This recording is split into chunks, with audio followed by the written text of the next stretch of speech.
a lot of people are starting to show signs of, I wouldn't say withdrawal symptoms. It's a bit of like mental stress. So Yes. the year of crisis or adaptability. Yes.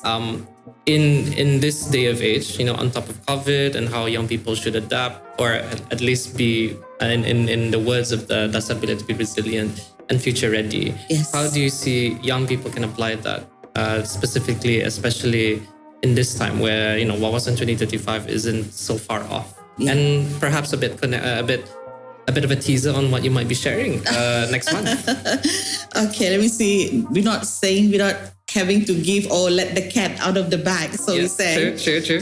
Well, I'm very, very close to the situation, what you just asked me, because when the pandemic really struck us globally, no exception in Brunei, having to manage 4,000 plus staff in our organization and having to make the strategic decision, do people come to work, do people work from home, you know what I mean, You were commander-in-chief or being a general trying to command. We have a task force. We just set up a COVID task force to manage whatever that comes across, and different work stream, health work stream. You have the what we call the business continuity work stream.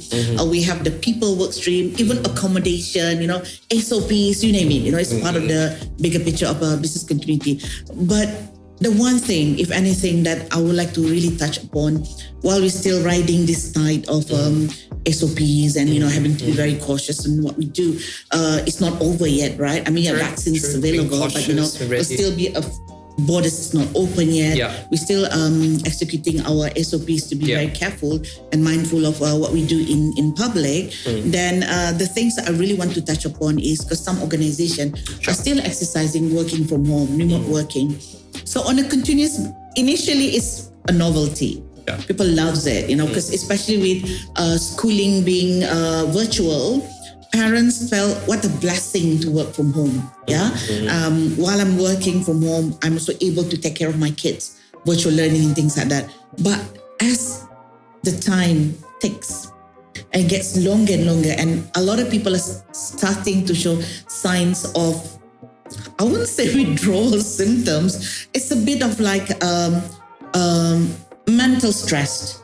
So the mental health is affected. A bit of a cabin fever, maybe. I'm going to go into it. Not going to talk about it. Just like mental stress. And also there's this bit we associate with how do you manage it. So resilience. I'm going to stop there.